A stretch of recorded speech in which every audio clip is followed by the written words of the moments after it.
రాజధాని వికేంద్రీకరణ అంశంపై హైకోర్టు ఏమి తొలగించాలని ఆంధ్రప్రదేశ్ ప్రభుత్వం సుప్రీంకోర్టును ఆశ్రయించింది. పాలనా వికేంద్రీకరణ సిఆర్టీఏ రద్దు అంశంపై హైకోర్టు ఇవ్వగా ఏపీ సర్కార్ సుప్రీంకోర్టులో స్టే వెకేషన్ పిటిషన్ వేసింది. అయితే తమ వాదనలు కూడా వినాలని ఇప్పటికే రైతులు, అమరావతి ఐకాస నేతలు క్యాబినెట్ చేశారు. పాలనా వికేంద్రీకరణ సిఆర్టీఏ రద్దు బిల్లులపై 2 రోజుల కిందట గవర్నర్ సంతకం చేశారు. వాటిపై వెంటనే ప్రభుత్వం గెజిట్ కు జారీ చేసింది. అయితే ఈ అంశాలపై పలు వ్యాఖ్యలు హైకోర్టులో ఉన్నందున తదుపరి చర్యలు చేపట్టకూడదని ఈ నెల 14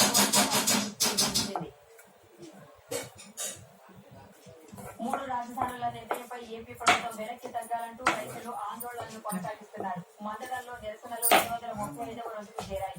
దీక్షా శిబిరం వద్ద 151 బొమ్మలతో కొలువు ఏర్పాటు చేశారు. ఇందులో వివిధ పార్టీల జెండాల రంగులో ఉన్న బొమ్మలను సూచించేలా బొమ్మల కొలువు ఏర్పాటు చేశారు. అమరావతి విషయంలో అందరూ బొమ్మల్లా తయారయ్యారని విమర్శించారు.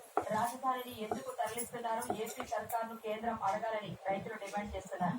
అమరావతిపై భాజపా నేతలు తలోమాట మాట్లాడుతున్నారని, తమకు ఎలా న్యాయం చేస్తారో చెప్పాలని రాజధాని ప్రాంత మహిళలు ప్రశ్నించారు. సుప్రీంకోర్టుకు వెళ్లినా ఏపీ సర్కార్కు మొట్టికాయలు తప్పవని అభిప్రాయపడ్డారు.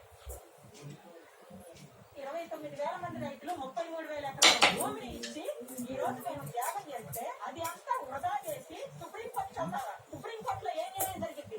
మాకే న్యాయం జరిగింది. మేము ఎకరం అరెకరం ఉన్న రైతు మా మీద సాధారణ పెద్ద పెద్ద లాయర్లు కొనేసి వాళ్ళు మా మీద కోర్టుకి వెళ్తారని సుప్రీంకోర్టు హైకోర్టు తర్వాత వచ్చి పైసా కూడబెట్టుకుని మేము కూడా ఇవాళ మా భార్యల మెడలో ముక్కలు కూడా కాగట్టు పెట్టి మేము కోర్టుకి వెళ్తున్నామండి.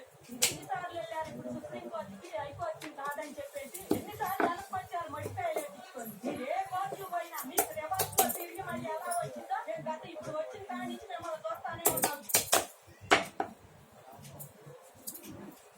అమరావతి విషయంలో తెలుగుదేశం అధినేత చంద్రబాబు వైఖరిపై ఏపీ పర్యాటక శాఖ మంత్రి ముత్తంశెట్టి శ్రీనివాసరావు మండిపడ్డారు.